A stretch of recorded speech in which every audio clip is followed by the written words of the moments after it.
Oh, moi j'ai de la chance avec mon Jacques. Il n'a jamais levé la main sur moi. C'est comme pour tout. Pourtant, les horaires, c'est pas mon fort. Oh, mais à la place, il m'offre un robot. Ah ben moi, comme cadeau, il me fait un nouveau marmot. Parce que mon René, tous les soirs, il lui faut son petit va-et-vient.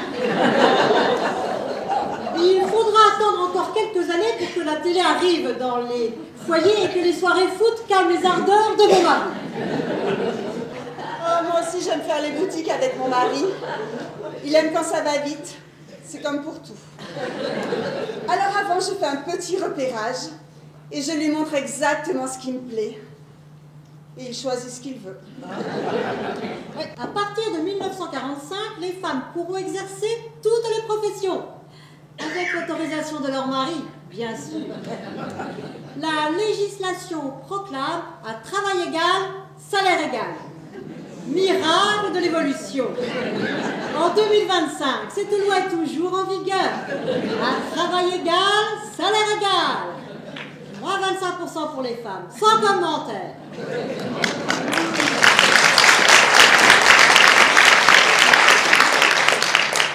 Il n'a jamais été enceinte. Attends, j'aimerais bien le voir suer à 9 mois de grossesse quand t'oses même plus bailler. Des fois qu'il y a une main qui sort. Ouais, et bien maintenant, ils vont être obligés de la prescrire, et même aux mineurs sans l'autorisation des parents. Ouais! Pour nous, la pilule, c'est la liberté. Ouais! Par contre, pour les hommes, ça va être une sacrée perte de pouvoir. Oh. En 1972, l'avocate Gisèle Halimi fait acquitter une fille mineure, enceinte suite à un viol. Ce procès eut un énorme retentissement et contribua à l'évolution vers la dépénalisation de l'IVG, l'interruption volontaire de grossesse. Conclusion. Les hommes pourront continuer à violer les femmes, mais les femmes pourront avorter. Pas de chance au tirage, une chance au curtage.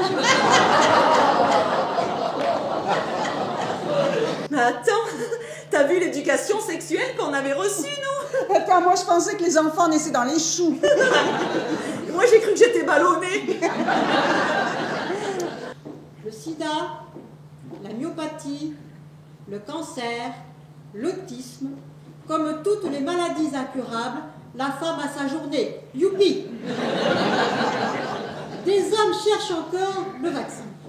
Le body est un sous-vêtement qui a connu son heure de gloire dans les années 90. Une sorte de tout en un qui rassemblait soutien-gorge et culotte et se fermait par des petits boutons pression. Alors soit qu'il vous rentrait dans l'arrêt des fesses, soit que les petits boutons pression sautaient, on se retrouve avec le body sous le menton.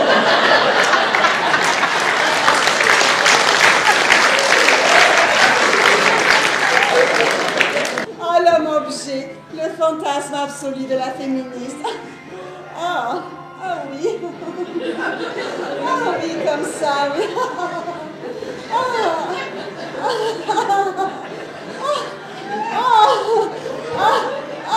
Ah, mais ça va pas un petit peu vite là quand même, hein.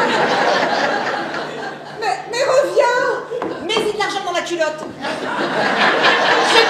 J'ai que mon chéquier. Attends. Reviens Léon, j'ai le pognon à la maison. Dans les années 90, le vocabulaire pour qualifier la femme s'élargit. On abandonne le traditionnel salope pour des noms en as comme connasse, pétasse, grognasse, poufiasse, des propositions dans la salle. Il se passionne pour les produits d'entretien. Alors dernièrement, il a découvert les lingettes. Il est en pleine étude comparative. Et tous les soirs, j'ai droit à un rapport. Sur les lingettes. Parce que moi, il me touche comme le chômage, une fois par mois.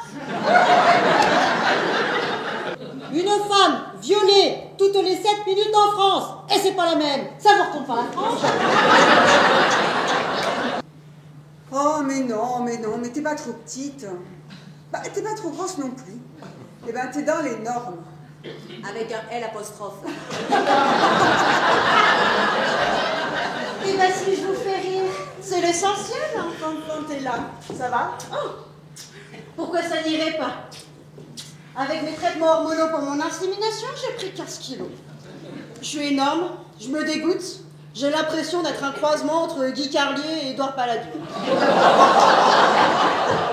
Sans vouloir faire ma demi-mour là, mais pour garder mon petit jeune, ce serait pas bien que je fasse ça. Ah ben, ça sera pas pratique pour se laver les mains, hein. Eh bien, dis-toi que ton bonheur ne passe pas par un enfant.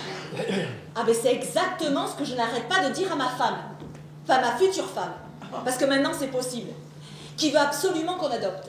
Non, ne cédons pas au diktat de la société qui nous vend à longueur de temps qu'être mère, c'est le plus beau métier du monde.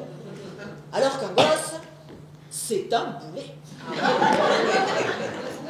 Oh, mais bientôt il y aura la pilule pour les hommes. Oh, c'est merveilleux.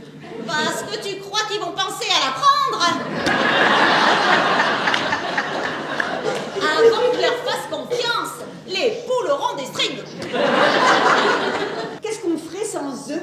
Ben, on ferait pas d'omelette.